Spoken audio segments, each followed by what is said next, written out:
Okay, I think that means we're live. Mediumship, cartoon and other imagery. Why? That's the subject of today's video. As always, like this video, comment on it below, click the subscribe bell. That helps other people to see these videos on YouTube. So cartoon and other imagery. Why do they give us things give us things that way? I just recently heard 3 mediums discussing how they get information. One of them mentioned cartoon imagery, and I thought, oh, I get that, and no one's ever mentioned that before. So here's this week's video on that, about how we get things and why, or why they give us things the way that they do. So when I connect with people, someone in spirit, they trigger a variety of things can happen. They trigger my memories. I hear sounds. I remember sounds. I get physical sensations in or on my body. And sometimes the imagery that I get, I'll see things in my head or people in the room with me, but sometimes what I'll get is cartoon imagery. So the first time that happened, fortunately, it turned out to be a terrible thing. Fortunately, I was practicing with a friend. We were practicing on each other. It was relatively early in my development, and I could see a cartoon brain on like scales. And there was, on the brain pan, the bottom of the brain, there was like an explosion and scorching along the bottom of the brain. And I knew I'd been connected to a man in spirit. The person I was opposite had already said yes to a bunch of stuff, and then this cartoon imagery came up, and I said, I've got a cartoon brain getting scorched on the bottom, like there's an explosion and it scorches the bottom of the brain. And the person in spirit had put a gun in their mouth and pulled the trigger, and that's how they caused their own passing. So, but that's how I got that, which was a really weird way to get that. Another time, and so there's a reason for that, which I'll get to in a second. Another time, there's a very old cartoon from I think it's the 1950s or 60s, called Speed Racer. And in the opening credits, a car crashes and burns, and there's obviously a person in it. They don't do that in cartoons anymore. But I was seeing that for someone who passed in a very bad car crash.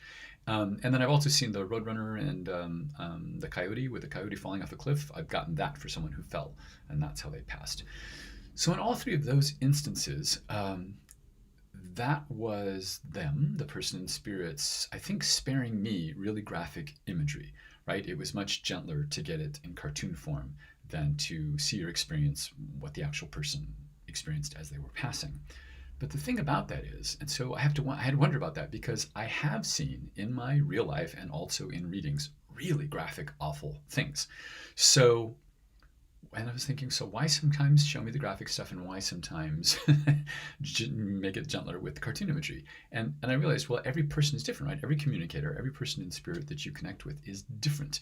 And maybe it's just the manners or the personality of the person I connected with, people I connected with, that made it more gentle by showing me things in cartoon form. And maybe other people just thought, okay, you're open to doing this, and showed me really graphic stuff. But I believe it's because every communicator is different, and it's their choice how they give us stuff, when they give us stuff, what they decide to give us. It's up to them, I believe. It's not up to us. So I am willing to see and feel and experience pretty much anything in a reading, and because of that, I get the uncomfortable stuff, uncomfortable situations, usually terrible information, especially people causing and passing in a really graphic way, and I feel discomfort or actual pain in my body sometimes. And sometimes I'm aware that they felt like being intubated. Sometimes I'm aware that they were intubated. I'm aware of it, but I don't actually feel it. And sometimes I actually feel like something is shoved in my throat. And the reason I'm okay with that and I allow it is because, number one, I know it's not really happening, and number two, it's temporary. I know that it's a temporary thing that doesn't even, things like that don't even last as long as the entire reading. It's just a little bit that it's happening until I get it out and the client or sitter acknowledges it. So I was a little bit annoyed. Maybe annoyed is too strong a word, but I was thinking as I was putting the sketch layout for this together, this video, I thought, well, why, if they can show me that, show me the actual graphic stuff, or show me cartoon imagery, or show me whatever they do, or trigger whatever memories, why not just give it to me? Why not just see words typed out on a screen in my head that I can read? Why not just hear something, sentences as opposed to random words? Or why not see something acted out in my head? So, and I have to remember, sort of had my own answer for that. Had to remember that mediumship is interpreting. We are conveying the same idea to whoever we're sitting for. So it is interpretation. It's not translation. I did a whole video on that. And in my case, it's interpretation that's close enough that the client can understand what's being said. So just in the last few days, this is so weird. This is sort of part of my annoyance, although annoyance is too strong a word. Just within the last few days, I did a reading for someone. And I often see people in the room with me, and somehow that's relevant to the reading. So what I was seeing was the scene in Star Wars where Carrie Fisher as Princess Leia is the hologram in front of R2 being projected by R2 saying, "Help me, Obi-Wan Kenobi, you're my only hope." Except that the hologram immediately morphed into her real life mother, Debbie Reynolds, who was also a famous actress. And so I said, I was reading for this group and I said, I've got a hologram of Debbie Reynolds being projected by R2. Like that's what I'm seeing in my head in the room with me. And I knew she was an aunt, and I knew she was on the masculine side of the family and was getting stuff. And someone could take that. They understood Reynolds, masculine side of the family, aunt, whatever. And I thought, why? Like, why not just show me Debbie Reynolds and Reynolds rap? Like, I know one, because they do that to me a lot. They'll give me two very different things that have something in common, and I'm supposed to say the thing in common. Why not do it that way? Why? That was a very roundabout way to get me to say Reynolds and aunt and whatever. But again, I remembered, oh, it's them. It's up to them. So that's how that person in spirit, that woman that I was connected with, that's how she eased me into that.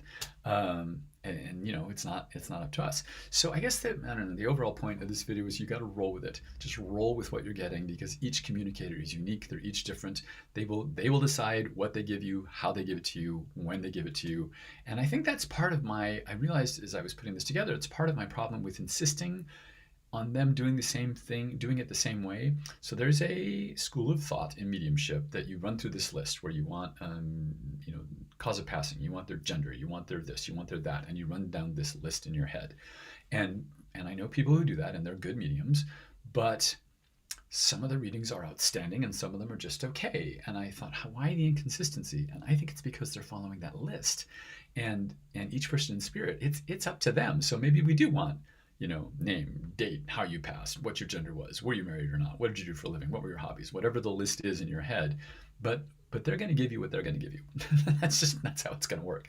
And so you just have to roll with. I think if you go into a reading with the intent to just roll with whatever you get and give whatever you get, those go better. My readings go better when I do that. I mean, I make it very plain to them in my head. I would love a name. I would love how you passed, but it's not a requirement. Like I don't go down a list in my head. So you got to roll with it. You got to roll with the punches. Anyway, next week I am going to talk about how your life experience affects your readings. Your total life experience and what's currently going on in your life affect readings. I've been watching a lot of Spanish language TV the last week and a half, and I keep getting these contexts in spirit where people were Spanish speaking, which I don't realize right away, but eventually it comes out that the person I'm connected with was a Spanish speaking person. So that's things like that. I'm going to talk about that, how your life experience, total life experience and current life experience affects your readings. Again, as always, please like or comment or click on the subscribe bell below. That helps other people see these videos. I'm again, not sure when these cut off, so I'm just going to babble here for a second, and thank you for watching. See you next time, and I think this means I can cut the video now. Can I? I don't know. Good luck.